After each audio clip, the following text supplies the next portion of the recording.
ఓ international స్కూల్లో ఉద్యానవనంలో మొక్కలకి నీళ్లు పోస్తున్నాడు ఓ తోటమాలి. ఎండ దుమ్ము అతనిపై ఏ ప్రభావం చూపలేదు. అతని పేరు గంగాదాస్. గంగాదాస్, ప్రిన్సిపాల్ మేడం మిమ్మల్ని పిలుస్తున్నారు ఇప్పుడే అని ప్యూన్ చెప్పాడు. తోటమాలి గబగబా లేచి చేతులు కడుక్కొని ప్రిన్సిపాల్ ఛాంబర్ వైపు పరుగు తీశాడు. అతని గుండె అవసరానికన్నా ఎక్కువగా కొట్టుకుంటోంది. తప్పేమిటో తెలుసుకోవడానికి అన్ని విధాలా ప్రయత్నిస్తున్నాడు. ఆయన నిజాయితీ గల ఉద్యోగి, తన విధుల నుంచి ఏనాడూ తప్పుకోలేదు. మేడం, నన్ను పిలిచారా అని అడిగాడు.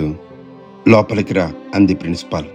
టేబుల్ మీద ఉన్న కాగితాన్ని చూపిస్తూ ఇది చదవండి అంది ప్రిన్సిపాల్.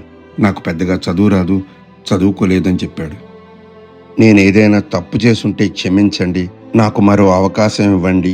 నా కూతుర్ని స్కూల్లో ఉచితంగా చదివించడానికి అనుమతించినందుకు మీకు ఎప్పటికీ రుణపడి ఉంటాను. నా బిడ్డకు ఇలాంటి జీవితం కలలో కూడా వస్తుందని అనుకోలేదు. అతను దాదాపు వణికిపోతూ భయపడుతూ అన్నాడు. ఆగండి, నేను ఒక టీచర్ని లోపలికి పిలుస్తాను. ఆమె దానిని చదివి వినిపిస్తుంది మీకు. ఇది మీ కుమార్తె రాసింది, మీరు దీన్ని వినాలి అంది ప్రిన్సిపాల్. టీచర్ చదవడం మొదలుపెట్టింది. హిందీలో రాసుంది. దానికి తెలుగు అనువాదం ఇలా ఉంది. ఈరోజు మదర్స్ డే గురించి రాయమని అడుగుతున్నారు. నేను బీహార్లో ఓ పల్లెటూరు వాసిని. అక్కడ వైద్యం విద్య ఇప్పటికీ దూరపు కలల్లా కనిపిస్తాయి. ప్రసవించే సమయంలో చాలామంది మహిళలు మరణిస్తున్నారు. అందులో మా అమ్మ కూడా ఒకరు. నన్ను కూడా తన చేతుల్లోకి తీసుకోలేకపోయింది, నన్ను తాకలేకపోయింది. నన్ను పట్టుకున్న మొదటి వ్యక్తి మా నాన్న. బహుశా ఏకైక వ్యక్తి కావచ్చు. అందరూ బాధపడ్డారు. పుట్టగానే తల్లిని పొట్టన పెట్టుకున్నానని, నేనే చంపేశానని, దురదృష్టవంతురాలినని అనేవారు. మా నాన్నని పునర్వివాహం చేసుకోమని కోరగా ఆయన నిరాకరించారు. మా తాతయ్యకు మనవడు కావాలని, మళ్లీ పెళ్లి చేసుకోవాలని బెదిరించాడు. అయినా నాన్న ఒప్పుకోలేదు. మంచి జీవనం, సౌకర్యవంతమైన ఇల్లు, పశువులు, గ్రామంలో మంచి జీవన శైలి, అవసరమైనంత డబ్బు, తన ఎకరం భూమి వదిలేసి అతని చేతులతో నన్ను తప్ప ఈ పెద్ద నగరానికి ఏమీ లేకుండా వచ్చాడు. నన్ను సున్నితమైన ప్రేమతో, అత్యంత శ్రద్ధతో పెంచాడు.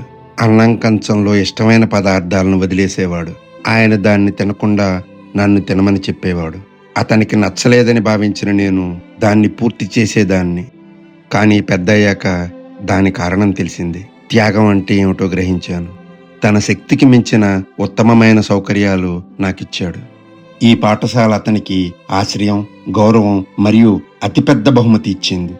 ప్రేమ, సంరక్షణ తల్లే చూడగలదనుకుంటే అప్పుడు మా నాన్న దానికి సరిపోతాడు. కరుణ, త్యాగం తల్లే చూడగలదనుకుంటే మా నాన్న దానిలో ఆధిపత్యం వహించాడు. ప్రేమ, సంరక్షణ, త్యాగం, కరుణతో తల్లిని తయారు చేస్తే అప్పుడు నా తండ్రి ఈ భూమి మీద అత్యుత్తమ తల్లిలాంటి తండ్రి. నేను ఆయనకు వందనం చేస్తున్నాను. ఈ పాఠశాలలో కష్టపడి పనిచేసే తోటమాలైన నా తండ్రి అని గర్వంగా చెబుతున్నాను. మా టీచర్ ఇది చదివిన తర్వాత నేను పరీక్షలో ఫెయిల్ అవుతానని నాకు తెలుసు. కానీ మా నాన్న నిస్వార్థ ప్రేమకు ఇది చాలా చిన్న మూల్యం. గదిలో నిశ్శబ్దం ఆవరించింది.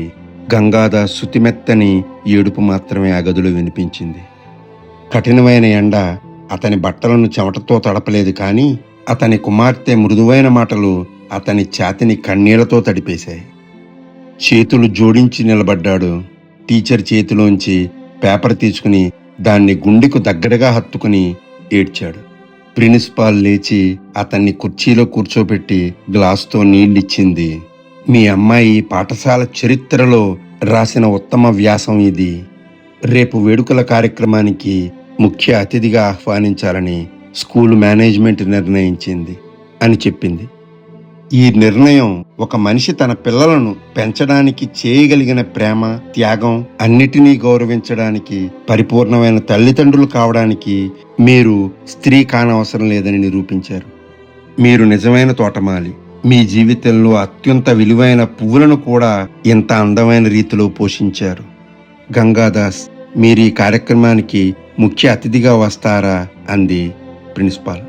ప్రపంచానికి అతను తండ్రి, తన కుటుంబానికి అతడే ప్రపంచం. తల్లి పాత్రను పోషించిన ఈ తండ్రి కథ ఈనాటి తండ్రులకు ఓ స్ఫూర్తి.